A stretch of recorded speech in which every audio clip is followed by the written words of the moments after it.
पूर्ती साखर कारखाना आणि पॉवर प्रोजेक्टचे सर्व सन्माननीय संचालक मंडळी, त्याचप्रमाणे महात्मा साखर कारखान्याचे सर्व संचालक, कर्मचारी वर्ग, भागधारक आणि उपस्थित बंधूंनो आणि बहिणींनो, मी सर्वप्रथम आपल्या सगळ्यांचं या वार्षिक सभेमध्ये मनापासून स्वागत करतो। पूर्ती साखर कारखान्याची सुरुवात अतिशय कठीण काळामध्ये आणि अनेक अडचणी आणि समस्यांवर मात करत आपण इथपर्यंत आलो आहे। यावर्षी ऑक्टोबर पासून खऱ्या अर्थाने आपल्या प्रगतीचा वेग अनेक गतीने वाढणार आहे। याचं कारण असं आहे की आपण खऱ्या अर्थाने पॉवर प्रोजेक्ट आहोत आणि ऊसाची लागवड कमी झाल्यामुळे आपल्याला बाजारातून कोळसा विकत घ्यावा लागला आणि कोळशाच्या किमती या सतत वाढत चाललेल्या आहेत आणि विजेच्या किमती कमी होत चाललेल्या आहेत। आपण 7.5 रुपये दराप्रमाणे वीज विकली आणि आता आपली वीज आपण 4.5 रुपये दराने विकण्याची स्थिती आपल्यावर आली। मधल्या काळामध्ये आपल्याला डिस्टिलरी करता स्टीम पाहिजे होती, त्यामुळे आपल्याला पॉवर प्रोजेक्ट चालवणं आवश्यक होतं, तेव्हा नुकसानीत देखील चालवावं लागलं। त्यामुळे विजेचा दर जेवढा मिळत होता तेवढा जर मिळाला असता तर यावर्षी आपल्याला पुरा मोठा फायदा झाला असता। परंतु जरी विजेचे दर कोसळले असले तरी दुसरी गोष्ट आता आपल्या दृष्टिक्षेपात आलेली आहे आणि ती म्हणजे आपल्या तिन्ही कारखान्याला धरून आपण जवळपास 31,000 एकर ऊसाची लागवड झालेली आहे आणि मला विश्वास आहे की ज्या प्रकारे कापूस आणि धान उत्पादक शेतकऱ्यांची स्थिती आज आहे ती लक्षात घेता आणि त्यांचा ओढ लक्षात घेता पुढच्या वेळी आपण जवळपास 1 लाख एकर ऊसाची लागवड करू अशा प्रकारचं यश आपल्या सगळ्यांना निश्चितपणे मिळेल असा माझा विश्वास आहे। यावर्षी जरी आपण 7.5 लाख टन जरी तिन्ही कारखान्यातून क्रशिंग केलं तरी त्यातून 30% बगास म्हणजे जवळपास 2.25 लाख टन बगास आपल्याला उपलब्ध होणार आहे आणि याच्यामुळे स्वाभाविकपणे आपल्याला आपली प्रॉफिट मार्जिन वाढण्याकरता मदत होणार आहे आणि त्यामुळे येणाऱ्या काळामध्ये माझा विश्वास आहे की या तिन्ही कारखान्याचं ऑक्टोबर ते एप्रिल या काळामध्ये आपल्या जुन्या सगळ्या लायबिलिटी आणि कर्ज हे सगळं सेटराईट होऊन आपला कारखाना चांगल्या स्थितीमध्ये येईल असा माझा पूर्ण विश्वास आहे। या सर्व काळामध्ये आपण अनेक संशोधनावर भर दिला आणि पूर्तीमध्ये यावर्षी कॅश लॉस नाही आहे, पण जुनं डेप्रिसिएशन जे आहे ते लक्षात घेता हा लॉस तयार झालेला आहे। महात्मामध्ये देखील यावर्षी 2.25 कोटीचा कायवेना कॅश प्रॉफिट आहे, परंतु डेप्रिसिएशन आपण लागू केलं तर तिथेही आपल्याला लॉस आहे, लॉस नाही आहे, म्हणजे महात्मामध्ये फायदा आहे। पूर्तीच्या बाबतीमध्ये एक सगळ्यात मोठी अडचण आहे की ज्या भागात आपण कारखाना टाकला तिथले लोक आपल्याला जसं पाहिजे तसं सहकार्य करत नाही। ज्या बेला भागामध्ये आपण कारखाना टाकला तिथे अजूनही ऊसाची लागवड ज्या प्रमाणात होते त्या प्रमाणात होत नाही आणि जिथे आपण नवीन ठिकाणी गेलो तिथे आपला उत्साह बेल्यापेक्षा 10 पटीने जास्त आहे। महात्माला सगळ्या पहिल्या नंबरवर वैनगंगा कारखाना आहे, नंबर 2 वर महात्मा आणि 3 वर पूर्ती आहे। त्यामुळे बेला भागातल्या लोकांना जर आपला विकास नसेल पाहिजे तर आपणही पलीकडे बेलाला किती एक्सपान्शन करायचं याचा पुनर्विचार केला पाहिजे। त्यामुळे येणाऱ्या काळात जर बेलाच्या लोकांनी जर रिस्पॉन्स दिला नाही तर आपल्याला त्यातल्या अडचणीवर मात काढू, नाही तर वर्माजी बेल्याचं एक्सपान्शन आपण कमी करू, कारण त्या भागातल्या लोकांना विकासाची गरज नसेल तिथे जास्त करणार नाही, जिथे जास्त लोक देतात त्या ठिकाणी आपण विकास करू। पण पूर्ती आपला सुरुवातीला आपण बेला भागात निवडलं त्या भागामध्ये माझ्या लक्षात असं आलं की तिथे काय अडचणी आहेत। अडचणी अशा आहे की त्या ठिकाणी विशेषतः जंगली जनावरांचा सुळसुळाट आहे, शेतकरी आदिवासी आहे, गरीब लोक आहेत आणि त्यामुळे ऊसाची लागवड करण्यामध्ये अडचण आहे। दुसरी पाण्याची उपलब्धता कमी आहे, विहिरींना पाणी नाही आहे आणि त्यामुळे पूर्ती साखर कारखान्याच्या या क्षेत्रामध्ये आपण बोरिंग मशीन घेऊन विहिरीचं पाणी वाढवता आलं आणि काही बोरिंग वेल तयार करता आल्या तर ती योजना आपण हातात घेऊ, जेणेकरून शेतकऱ्यांना पाणी उपलब्ध होईल आणि शेतकऱ्यांना असा प्रयत्न करू की साधारण 1000-1500 एकरामध्ये 2000 एकरापर्यंत सोलर फेन्सिंग 1 वर्षाच्या उधारीवर देता आलं तर जेणेकरून जे ऊस लागवड करतील त्याही करता मार्ग काढू. तिथल्या लिफ्ट इरिगेशन बंद पडल्या त्या चालू कशा करता येईल याचाही प्रयत्न करू. आणि जेणेकरून यावेळी बेला भागामध्ये साधारणतः एक 10,000 एकर ऊसाची लागवड आपल्याला कुठल्याही परिस्थितीत केली पाहिजे या दृष्टीने आपण पूर्ण प्रयत्न करू. साखर कारखान्याचं यश जे अवलंबून असतं ते कारखान्याच्या किती जवळ ऊसाची उपलब्धता याच्यावर अवलंबून असतं. त्यामुळे आता आपण असा निर्णय घेतलेला आहे की साखर कारखान्याच्या 40 किलोमीटरच्या परिघामधला ऊस आपल्याला फायदेशीर आहे, किफायतशीर आहे. आपण सामाजिक आशयाने काम करत असल्यामुळे आपण 100 किलोमीटरवरून 125 किलोमीटरवरून ऊस आणतो आणि ते याकरता आणतो की तिथल्या शेतकऱ्यांना या निमित्ताने विकासाची फळं चाखायला मिळाली पाहिजे.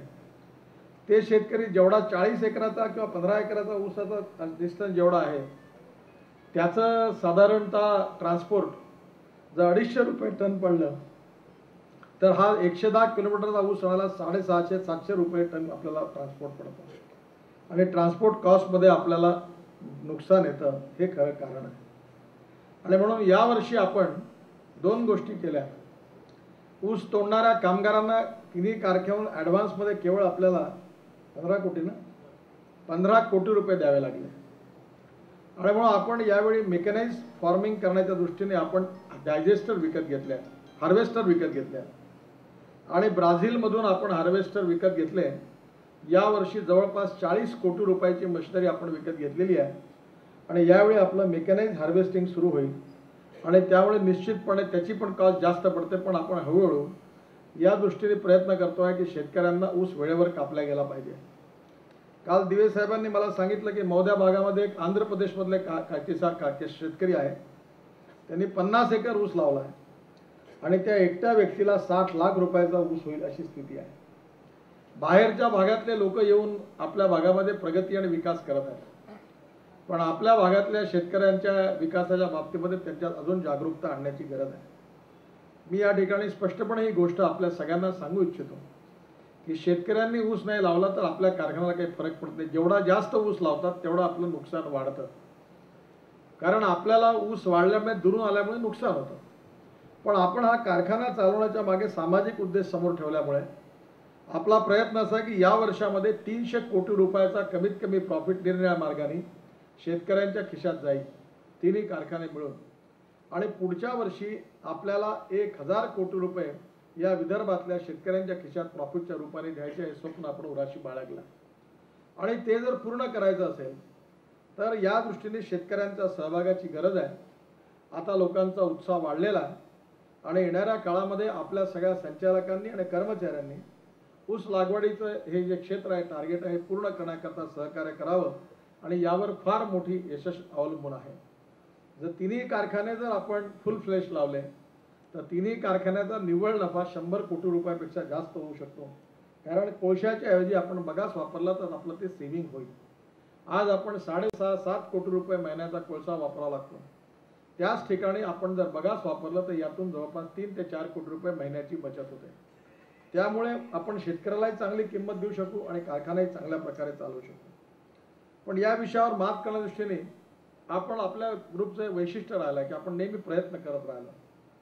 त्यामुळे मी सांगितलं की नाही ऊस तर आपण पराठ्या उपडण्याचं काम करू. पण गेले 1.5 वर्ष मी मागे होतो पण याचा आपल्याला काही परिणाम साधला. मी पंजाबमध्ये गेलो आणि भारत पाकिस्तानच्या बॉर्डरवर फाजिल्का भागामध्ये मी बघितलं की त्या ठिकाणी पराठ्या उपडण्याचं तंत्रज्ञान बघितलं. त्या कंपनीच्या लोकांना मी भेटायला बोलावलं आणि मी दिवे साहेबांना आणि आपल्या सर्व लोकांनाही सगळ्यांना तिथे चंदीगडमध्ये तिकडे पाठवलं. ते पाहिल्यावर एक थक्क झाले आणि त्यातून नवीन प्रेरणा मिळाली आणि त्यातून एक नवीन विदर्भाची स्ट्रेंथ आपल्याला मिळालेली आहे. यावर्षी आपण जानेवारी महिन्यानंतर पराठ्या निघाल्यानंतर या पराठ्या उपडण्याकरता आपण आता योजना तयार केलेली आहे, ज्यामध्ये आपण आताच 55 हॉर्स पॉवरचे 100 ट्रॅक्टर विकत घेण्याचा ऑर्डर दिलेला आहे, बेलर विकत घेतलेले आहेत, त्याचबरोबर काय आपलं अप्रूटर आणि अजून कोणतं रेकर हे पण आपण न्यू हॉलंड कंपनीकडून जवळपास 7 कोटी रुपयाची मशिनरी विकत घ्यायचं ठरवलेलं आहे. या 7 कोटी मशिनरीमुळे आपण यावेळी बेला कारखान्याच्या 25 किलोमीटरच्या क्षेत्रातल्या पराठ्या उपडणार आहोत. शेतकऱ्याचा फायदा म्हणजे एका एकराच्या पराठ्या उपडायला त्याला 600 रुपये खर्च उपडण्याचा येतो आणि आपण याला पराठ्या उपडणाराने शेत नांगरून देणार आहे. तर नांगरटीचा खर्च 2000 रुपये एकर आहे. म्हणजे 2000 अधिक 600 2600 रुपये एकर शेतकऱ्याचा मुनाफा होणार आहे. आपण शेती नांगरून देणार आहे आणि पराठे उपडणार आहे आणि या पराठ्या आपण बारीक करून त्याच्या बेल पाडून आपण पूर्तीमध्ये बायोमास म्हणून आणणार आहे. आपण आपल्या कारखान्याच्या यंत्रणेत त्या दृष्टीने सुधारणा केलेली आहे, जवळपास 3 कोटी रुपये खर्च करून. आणि त्यामुळे बगासच्या बरोबर आपण पराठ्या जर वापरल्या तर यावर्षी 50,000 टन पराठ्या उचलण्याचा आपण टार्गेट ठरवलेला आहे. या माध्यमातून 150 ट्रॅक्टर ड्रायव्हर आणि अन्य काही म्हणून 350-400 लोकांना रोजगार मिळणार आहे. पण मी हे मॉडेल मला याकरता आवडलं की मी दिवे साहेबांना आणि निखिलला सांगितलं की हे आपल्याला आता विदर्भातल्या 5 जिल्ह्यात न्यायचं आहे आणि ते जर न्यायचं असेल तर आपण अशा प्रकारचे जे बायोमासचे हब आहेत ते 1000 हब तयार करण्याचं टार्गेट पुढच्या वर्षी लक्षात ठेवू आणि यातून यावर्षी जर 600 मुलांना आपण रोजगार दिला तर या माध्यमातून 60,000 तरुण मुलांना रोजगार कसा मिळेल याचा विचार आपण केला पाहिजे. आणि अजून या याच्यातला पुढच्या वर्षी ही योजना पण आपण आखलेली आहे आणि ज्यामुळे मोठ्या आपल्याला बायोमास उपलब्ध होईल आणि हा बायोमास साधारण 12,000 ते 12 लाख ते 15 लाख टन जर झाला तर याच्यापासून वीज तयार करण्याकरता आपल्याला बाजारातून कोळसा घेण्याची गरजही पडणार नाही आणि त्याचबरोबर आपण वीज निर्मिती बायोमासपासून करू शकू आणि तरुण माणसांना रोजगार पण मिळणार आहे. पूर्तीमध्ये आपण जे डिस्टिलरी चालवतो त्याच्यामधून स्पेंट वॉश निघतो, त्यातून मिथेन नावाचा गॅस निघतो. हा गॅस आपण बॉयलरमध्ये जातो. आता कुकडे साहेब मला म्हणत होते की त्याच्यावर आपण वीज तयार करू. वीज तयार करता येते पण विजेत काही नफा नाही आहे. आता विजेचं क्षेत्र काही प्रॉफिटचं राहिलं नाही, जेव्हा होतं तेव्हा आपण कमावलं. त्यामुळे वीज निर्मिती करायच्याऐवजी मी त्याच्यावर बरंच संशोधन केलं, एक्सपर्ट आले आणि आता ऑर्डर आपण दिलेली जवळपास पक्क्या झाल्या आहेत. आपण या 33,000 क्युबिक मीटर मिथेनपासून 18,000 kg पर डे आपल्याला CNG मिळणार आहे. हा कॉम्प्रेस नॅचरल गॅस आहे. याच्यामुळे साधारण 1000 ट्रॅक्टर ते 1000 ट्रक आपण त्याच्यावर CNG वर चालवू शकू. त्याच्या किट्सही आपण आणतोय आणि ज्याच्यामुळे आपल्याला या ठिकाणी या गॅसमुळे 10 लाख रुपये आपला फायदा वाढणार आहे. इथे 1 लाख रुपये पॉवर करता वापरला तर कोळशाची बचत होती, तिथे 40 रुपये किलोनी हा आपण जर CNG विकला तर 10 लाख रुपये पर डे फायदा, म्हणजे 3 कोटी रुपये महिन्याचा फायदा पूर्तीचा वाढू शकतो. यातून दुसरा एक फायदा असा आहे की या गॅसच्या बरोबर 13,000 क्युबिक मीटर CO2 बाहेर निघतो. आपण नीरी ही भारतातली नव्हे तर जगातली मोठी संस्था आहे. त्या लोकांबरोबर चर्चा पूर्ण केली. आजच सकाळी ते माझ्या घरी आले पण मी कारखान्यावर निघून गेलो होतो. आपण त्यांच्याबरोबर करार करतोय आणि नीरीने असं संशोधन केलेलं आहे की हा जो CO2 आहे हा आपल्या लगूनमध्ये जे आपण केले ते टँकमध्ये पाण्यात सोडायचा आणि याच्यापासून अल्गी म्हणजे शेवाळ तयार करायचं आणि आपल्यापाशी या 13,000 क्युबिक मीटर CO2 आहे. याच्यापासून आपल्याला साधारण 24,000 लिटर डिझेल पर डे मिळणार आहे. त्यामुळे भारतातल्या पहिल्या प्रकल्पाच्या कामाची आपण सुरुवात केली आहे, त्यांच्याबरोबर करार केला आहे आणि नीरीने हे रिसर्च पण केलं आणि हा प्रकल्प यशस्वी झाला तर हिंदुस्थानमधला हा एक फार महत्त्वाकांक्षी देशाला कलाटणी देणारा प्रकल्प होणार आहे आणि याच्याही कामाला आपण सुरुवात केलेली आहे. मला विश्वास आहे की ऑक्टोबरपासून येणाऱ्या काळामध्ये पुढच्या वर्षभरामध्ये पूर्तीच्या लायबिलिटीमध्ये आपण आपल्या साखरेचे उत्पन्न आपल्याला मिळेल, बगासही होईल, मोलायसेस देखील आपल्या आता इथे वाढणार आहे. आपल्याला साधारण दरवर्षी 60,000 टन मोलायसेस लागतं आणि आपल्याकडे आता या तिन्ही कारखान्यांवर मोलायसेस जो आहे हा साधारण 28,000 ते 30,000 टन मोलायसेस तयार होतो. त्यामुळे आपण असं ठरवलं आहे की या मोलायसेसचा आता आपण आपल्या डिस्टिलरीचं डबल कॅपॅसिटी वाढवायची आणि त्यामुळे CNG देखील 18,000 kg चा 36,000 kg होईल आणि CO2 जर आपण यशस्वी झालो तर डिझेल देखील मोठ्या प्रमाणात तयार होईल. त्यामुळे साखर कारखान्याला 20 प्रकल्पापेक्षा जास्त प्रॉफिट हा CNG आणि बायोडिझेल तयार करण्यामध्ये होणार आहे. तो प्रॉफिट बराच मोठा आहे. त्यामुळे आपण त्यातून त्याचा नक्की प्रयत्न करू. या व्यतिरिक्त याच्यामध्ये आपल्याला अजून एक चांगलं अमेरिकन परवा तंत्रज्ञ आपल्याकडे नागपूरला आले होते आणि त्यांच्याशी आपण करार केलेला आहे. त्यांनी नवीन गोष्ट सांगितली की आपल्या डायजेस्टरमध्ये अजून नवीन एक डायजेस्टर तयार करून आपल्या इथे जे प्रेसवड बाहेर निघतात त्याच्यामध्ये मिथेन आहे आणि म्हणून हा प्रेसमेट तिन्ही कारखान्याचा एका ठिकाणी आणून त्याच्यापासून जर मिथेन काढला तर 18-36 आणि 20,000 60,000 CNG आपण पर केजी जर तयार केला तर 40 रुपये किलोच्या भावाने धरला तर 24 लाख रुपयाचा CNG तयार होतो आणि या 1 किलो CNG बरोबर 1.4 लिटर ऑफ डिझेल. म्हणजे आपण एका ट्रॅक्टरला जर 1 किलो CNG दिला आणि 1 किलो डिझेल दिलं तर हे जर 1 किलोमीटर चालेल तर 1.4 किलोमीटर CNG वर चालणार आहे आणि 40 रुपये किलो CNG आहे आणि 46 रुपये किलो डिझेल आहे, 46 रुपये लिटर आहे. तर एका शेतकऱ्याचा कमीत कमी 1 लाख रुपये वर्षाचा फायदा होऊ शकतो, कारण CNG वापरल्यामुळे आणि डिझेलच्या पैशात त्याची बचत होईल, म्हणून शेतकऱ्याचाही फायदा त्यामध्ये होणार आहे. आपल्या या कारखान्याच्या मार्फत हा प्रकल्पाची सुरुवात आपण येत्या महिन्याभरात सुरू करू. डिस्टिलरीचे आता जे तणस आहे, पराठे आहे, याचे पॅलेट वडा तयार होतात आणि त्याची कॅलरिक व्हॅल्यू 4,000 पर्यंत जाते.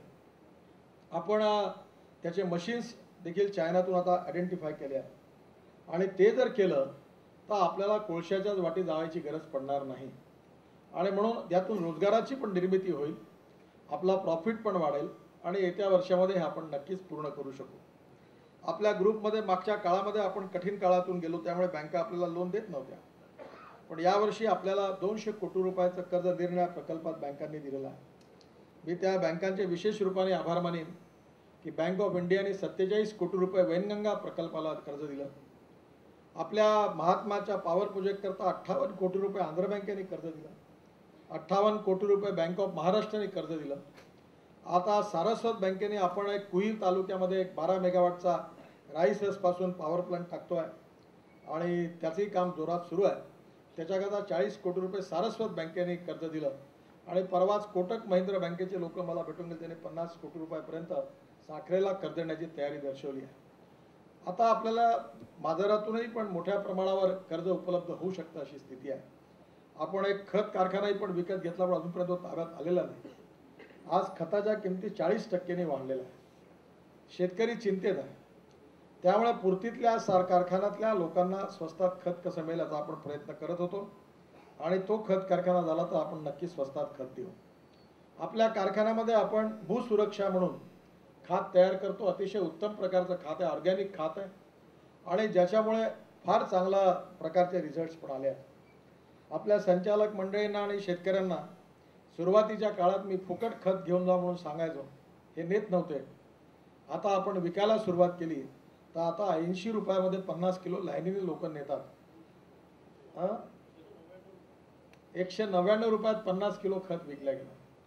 माझ्या एक गोष्ट लक्षात आली की फुकट आणि सहज संचालकांनाही कुठल्या सुविधा देऊ नये, त्याचं महत्त्व नसतं. जेव्हा त्याच्याकरता खस्ता खावा लागतं त्याचं महत्त्व सगळ्यांना कळतं. त्यामुळे चांगल्या बुद्धीने मी खत वाटायचा प्रयत्न केला, तेव्हा एकाने नेलं नाही. आता एकाही संचालकाला खत फुकट देऊ नका, 180 रुपयाची रसीद पाडल्याशिवाय देऊ नका, पैसे वसूल करून द्यायचं. कारण त्याचं महत्त्व लोकांना कळलं पाहिजे की जे किती महत्त्वाचं खत, आणि लोक आता घेऊन झाले ते खत, त्याचे परिणाम पण चांगले आपण शेतकऱ्यांना देऊन झाला. मी माझ्या घरी त्याच्यावर भाजीपाला लावला आणि अतिशय सुंदर ऑर्गॅनिक भाजीपाला तयार झाला. आपल्या कारखान्याच्या मार्फत आपण अनेक उपक्रम चालवतोय. बाजूला खाली आपलं सुपर बाजार आहे, रवी बोरटकर त्याचे आता अध्यक्ष आहेत आणि या सुपर बाजाराचा आता रोजचा सेल जो आहे तो 3 लाखाच्या जवळपास पोहोचला आहे. म्हणजे 1 कोटी रुपये महिन्याचा टर्नओव्हर या सुपर बाजारचा आहे. 12 कोटी रुपयाचा टर्नओव्हर ही एक शाखा करते. 2 शाखा आपल्या चंद्रपूरलाही आहे. आपल्या कारखान्याच्या याच्यात देखील आपण अशा प्रकारचे सुपर बाजार करावे असे आपण स्वप्न बघितलं होतं. पुढल्या काळामध्ये आपण नक्की त्याचा विचार करू की शेतकऱ्यांना सगळ्या गोष्टी स्वस्तात कशा मिळतील. आज मी पुर्तीत गेलो होतो, शेतकऱ्याचा पैजामे फाटले होते. मला वाईट वाटलं. म्हटलं होलसेलमध्ये स्वस्तात स्वस्त पैशात कमीत कमी धोतर, पैजामा आणि शर्टचं कापड आपण जर शेतकऱ्यांना देऊ शकलो तर कमीत कमी आपल्या भागातला शेतकरी चांगल्या प्रकारे राहू शकतो. त्यांना साड्या आणि पातळ स्वस्तात दिले तर कमीत कमी राहू शकतो. कारण शेतकरी आत्महत्या करून राहिला, त्याची परिस्थिती चांगली नाही आहे. पण हे चित्र सरकार बदलेल की नाही बदलेल, पण पूर्तीच्या माध्यमातून बदलवण्याचा आपल्या सगळ्यांचा निर्धार आहे. आणि त्यामुळे येणाऱ्या काळामध्ये ऑक्टोबरच्या याच्यात आपण यावेळी अतिशय उत्तम रीतीने आपलं जे कर्ज आहे ते जवळपास सगळे रेग्युलराईज होऊन जातील. जे काही कर्ज आहे ते गद्रे साहेब इथे आहेत, त्यांच्या कंपनीने आपल्याला बरीच मदत केली. त्यांचंही कर्ज यावर्षी रेग्युलराईज होऊन जाईल आणि जेणेकरून आपलं कर्ज रेग्युलराईज झाल्यानंतर मी ठरवलं की आपण पुन्हा 5 नवीन साखर कारखाने सुरू करायचे, जेणेकरून त्याकरताही पण आपण एक फॉर्म्युला आणला. तुम्हाला लोकांना वाटतं की हे एवढे करोडाच्या गुंठे पैसे कुठून येतात. उदय कामत साहेब बसल्यात. आता आपण नवीन आपल्यापाशी डोकं आहे, पैसा नसला तरी. तर आज आपल्याकडे मोठ्या मोठ्या कंपनीज आपल्याकडे वीज घ्यायला तयार आहेत. बॉम्बे डायविंग, ITC सारख्या लोकांशी चर्चा सुरू आहे. ते आपण आता यश ॲग्रोटेक म्हणून आपल्या याच्यातला करार कामत साहेबांनी, निखिल वगैरे सगळ्यांनी आत्ताच आपण जवळपास फायनल केला आहे. त्या कराराप्रमाणे ते 20% इक्विटी ते घेणार आणि त्या इक्विटी 20% त्यांनी घेतली तर 10% आपल्याला टाकायची आहे. मनीष मेहतांनी तर आम्हाला मार्ग शिकवला की 10चे नाही 5% इक्विटीवर 30% उभी केली होती आपण.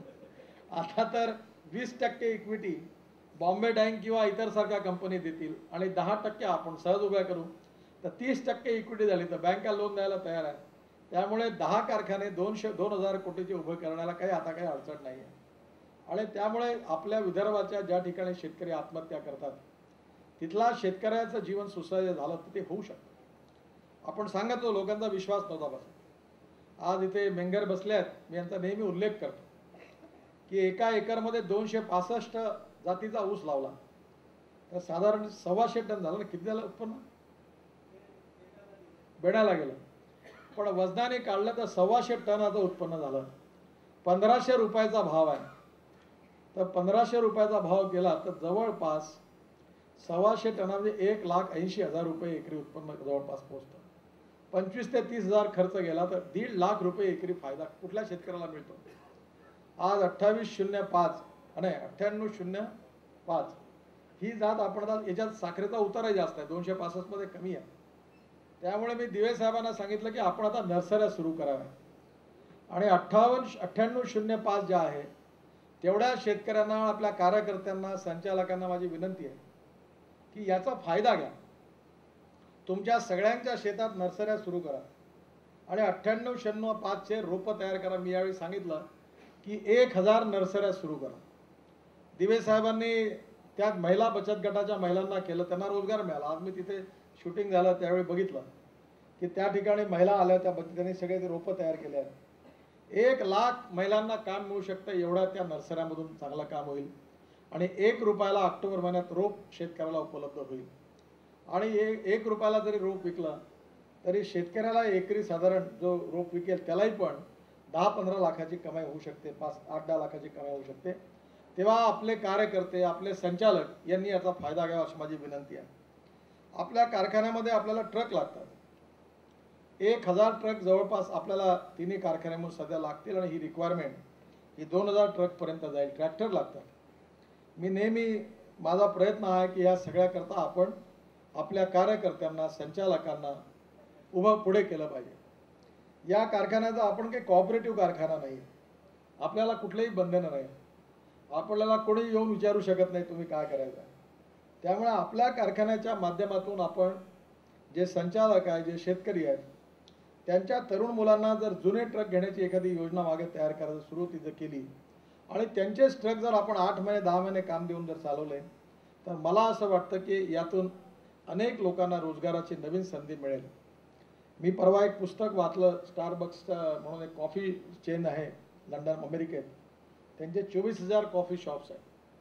त्याच्यातलं इंग्लिशमधलं वाक्य सुद्धा मराठी अर्थ असा होता की जेव्हा तुम्ही एखादी गोष्ट मोठा प्रॉफिट मिळवता, विजय मिळवता आणि ती क्रॉस लाईन तुम्ही क्रॉस करून जेव्हा जिंकता तेव्हा तुम्ही जर एकटे असाल तर त्या आनंदाला विशेष अर्थ नाही आहे. जेव्हा तुम्ही अशा प्रकारचा मोठा प्रॉफिट आणि मोठं यश मिळवता तेव्हा तो एकट्याचा विजय होता कामा नये, तो लाखोंचा विजय झाला पाहिजे, लाखो लोकांना त्याचा आनंद झाला पाहिजे, तर खऱ्या अर्थाने तो विजय महत्त्वाचा. त्यामुळे माझा एकट्याचा विजय होण्यात मला आनंद नाही आहे. पूर्तीच्या विकासामध्ये शेतकऱ्यांचा विकास, भागधारकांचा विकास आणि त्याचबरोबर कार्यकर्त्यांचा विकास, ज्यांनी या कामाकरता मेहनत केली, परिश्रम केले, त्यांची गरिबी दूर झाली पाहिजे, बेरोजगारी दूर झाली पाहिजे, विविध प्रकारच्या योजनांतून त्यांना रोजगार मिळाला पाहिजे आणि आपल्या इमानदारीच्या मार्गाने आपले सगळे लोक स्वतःच्या पायावर उभे राहिले पाहिजे. ही संकल्पना घेऊन आपण सगळ्यांनी काम केलेलं आहे. अतिशय कठीण काळामध्ये आपण आता पुष्कळ पुढे आलो आहोत. येणारा काळ आता चांगलाच चांगला काळ समोर दिसतोय. आणि यश मिळणारच आहे. पण आता यश जरी मिळत असलं, पुढच्या वर्षी मला पूर्ण विश्वास आहे की तिन्ही कारखाने धरून 100 कोटीच्या वरती प्रॉफिट होईल, इतकं चांगलं चित्र आता आहे. याबद्दल माझ्या मनात बिलकुल संशय नाही. परंतु आता यानंतरचं जे यश आहे हे कारखान्याच्या बॅलन्स शीटमध्ये जमा करण्याकरता नाही आहे. हे यश या कारखाना ज्या भागात सुरू केला त्या भागातले जे गरीब शेतकरी आहेत, जे बेरोजगार तरुण आहेत, ज्या असहाय्य निराधार महिला आहेत, जे गरिबीमुळे वंचित झालेल्या आत्महत्या करणारे शेतकरी आहेत, त्या लाखोंच्या जीवनामध्ये विकासाचा प्रकाश निर्माण व्हावा या संकल्पनेकरता आपण काम करतो आहे. आणि म्हणून दोन गोष्टी मी ठरवल्या होत्या. पहिली गोष्ट होती की diversification of agriculture towards energy and power sector, आणि त्याच्यात आपण यशस्वी झालो. आणि दुसरी गोष्ट मी ठरवली होती की transfer of technology to the poor agriculture and rural India. मला सांगताना आनंद होतो आहे की आपल्या समूहाने MIDCमध्ये जी पॉलिसेकची फॅक्टरी होती ती विकत घेतली आणि आज त्या ठिकाणी सोलरची फॅक्टरी आपण सुरू करतो आहे. पुढच्या महिन्यात आपलं प्रोडक्शन सुरू होईल आणि आपण चायनामधून सोलर पॅनल तयार करण्याचा प्लॅन्ट पण विकत घेतला, बुक केलेला आहे. पुढच्या 2 महिन्यात त्याचं उद्घाटन होईल. आणि आपल्या त्या ठिकाणी काम करणाऱ्या संचालकांनी अतिशय मेहनत घेतली. तुम्हाला सांगताना मला आनंद होतो आहे की आपण जंगलामध्ये 8-8 किलोमीटर जिथे पायी जातो त्या ठिकाणी आपण 4 LED लाईट, सोलर पॅनल आणि बॅटरी चार्जर असे सेट लावले आणि आज हजारो लोकांच्या घरातला अंधार दूर केला आहे. पांढरकवडा भागामध्ये जंगलात 8 किलोमीटर दूर जिथे प्यायला पाणी 3 किलोमीटरवरून आणतात अशा ठिकाणी आपण हे लाईट लावले. आणि मला जेव्हा ते टीव्हीवर मी फिल्म बघितली मला आनंद झाला की गावातल्या त्या वाड्यातल्या सगळ्या लोकांनी, बायका, मुलांनी आणि सगळ्यांनी लाईट बघितल्यावर दारू पिऊन पूर्ण गाव झोपून गेला, इतका त्यांना आनंद झाला की आज त्यांना लाईट पाहायला मिळाले. आणि अशा हजारो घरात आपण लाईट लावले. आज आपल्याला मला सांगताना आनंद होतो, आपला ॲग्रिकल्चर एक्झिबिशनमध्ये आपण पंप लावला होता.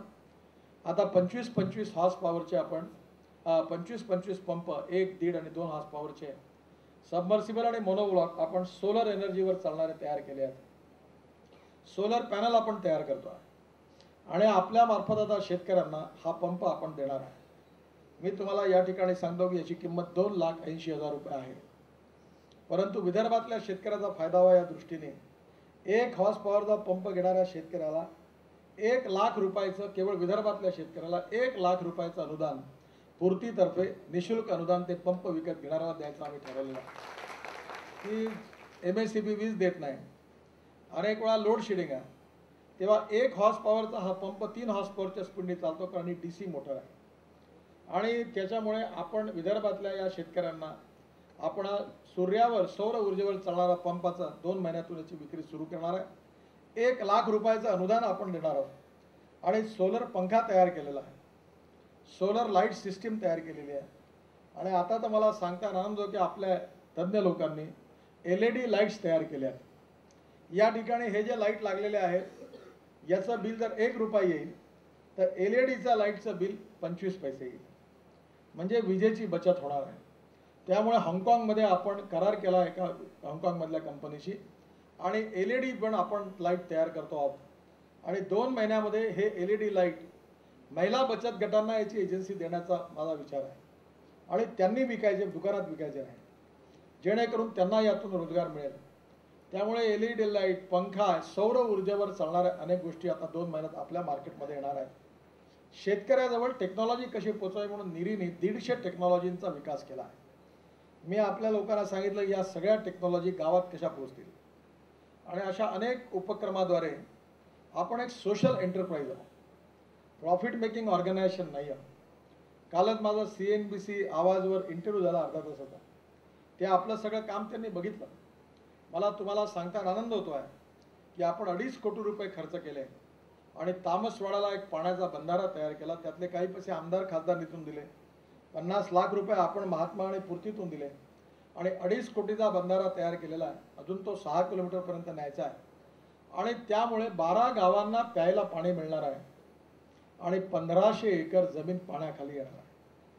मी तामसवाडा भागात गेलो, तिथल्या शेतकऱ्यांच्या अंगावर देखील, शरीरावर कपडा नव्हता. ही 1500 एकर जमीन पडीत राहत होती. पण आता यावर्षी तो बंधारा पूर्ण भरलेला आहे आणि म्हणून जलसंवर्धनाच्या क्षेत्रात देखील आपण आता काम करायला सुरुवात केली आहे.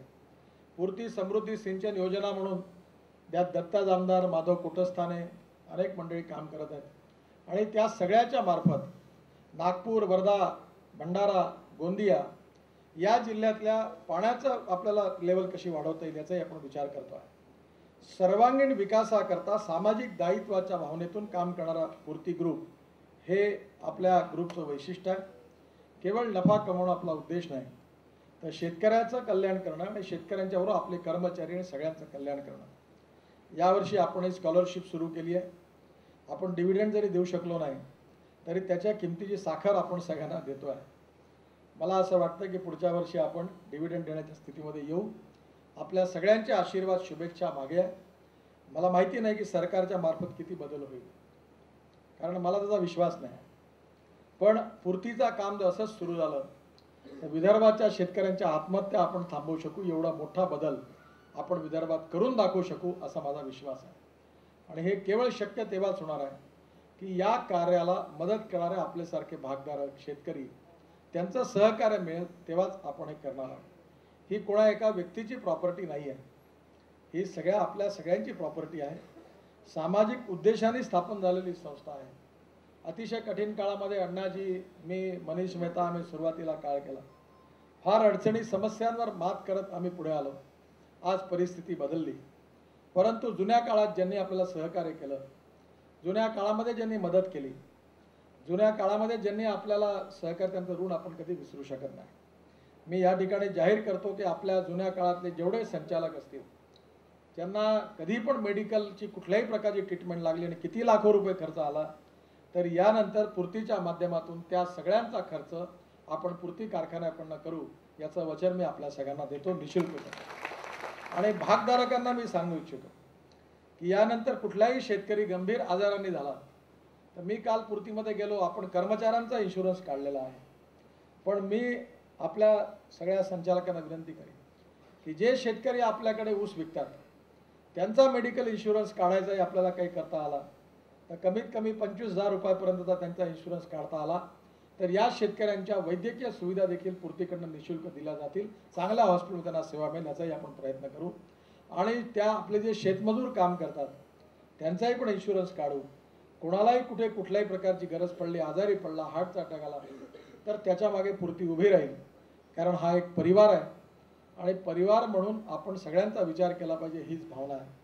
हळूहळू आपल्याला जेवढा प्रॉफिट वाढेल तेवढं जनकल्याणकारी योजना आपण जास्त प्रमाणात वाढवू आणि जास्तीत जास्त प्रमाणात गरीब माणसाची सेवा करण्याचा प्रयत्न करू. मी नेहमी म्हणतो की मनसा सततम स्मरणीयम, वचसा सततम वदनीयम, लोकहितम मम करणीयम. आपण लोकांचं भलं करणं हेच आपलं ब्रीद आहे. येणाऱ्या काळात तेच आपलं खरं यश आहे. बॅलन्स शीटवर किती प्रॉफिट मिळाला हा महत्त्वाचा प्रश्न नाही आहे. आता मला मोह होतो आहे की आपण याचा ग्रुपमध्ये कन्वर्ट करावं आणि कॅपिटल मार्केटमध्ये आपला शेअर विकून इतर लोकांनी जसे आपले 10-20 हजार कोटी उभे केले तसे शेअर उभे करावे. पण नेहमी माझा विचार आल्यावर मी म्हणतो की आपण हे करणं बरोबर नाही.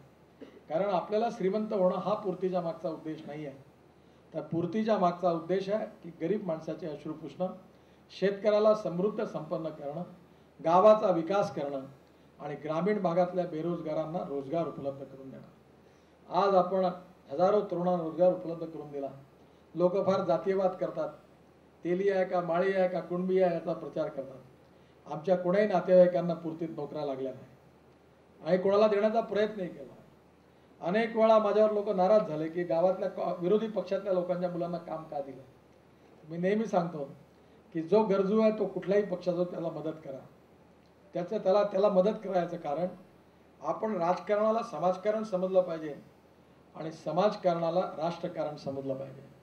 आणि म्हणून याच भावनेने तुमच्या सगळ्यांच्या सहकार्याने आपली उत्तरोत्तर प्रगती होते. येणारा काळ आता एकदम चांगलाच आहे. हे आपल्या अडचणीच्या काळातलं शेवटचं वर्ष आहे. पुढच्या वर्षी 1 लाख एकर ऊसाची लागवड झाली तर पुन्हा साखर कारखाने नवीन उघडावे लागतील.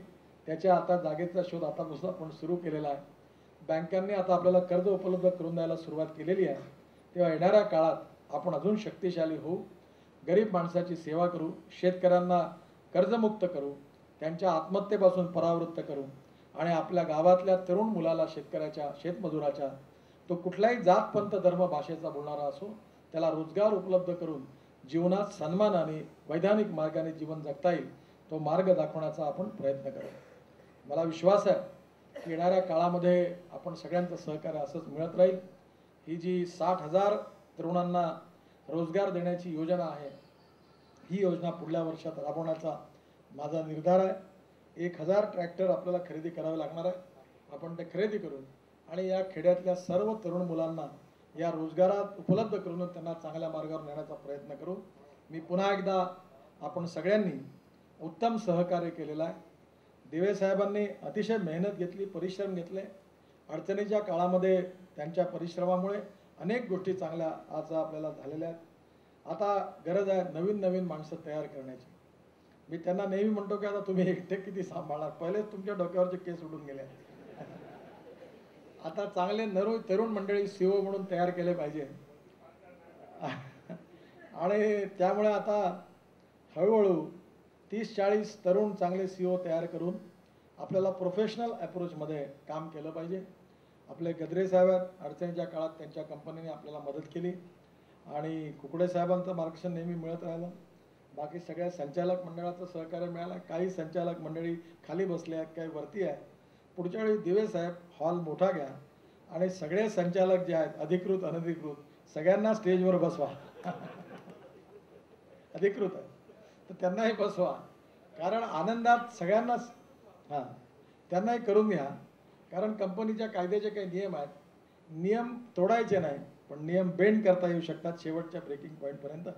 त्यामुळे सगळ्यांना बोलवा आणि आता संचालकाचे काही भलं करा, शेअर होल्डरचंही भलं करा. संचालकही आपल्या अतिशय गरिबीच्या हालतीत आहेत, त्यांनाही पण नवीन नवीन उत्पन्नाची साधनं मिळवून देण्याचा प्रयत्न आपण केला पाहिजे.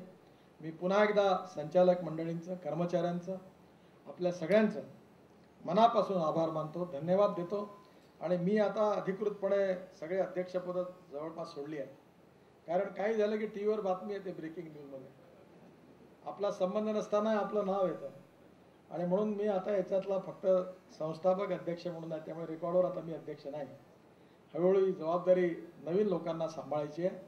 कदाचित मी पूर्तीच्या कामाकरता जितक्या वेळ पाहिजे तेवढा उपलब्धही होऊ शकणार नाही, पण जी व्हिजन उराशी बाळगून काम करायचं ठरवलेलं आहे, आपल्या सगळ्यांच्या हिमतीवर आपण ती नक्की पुढे जाऊ.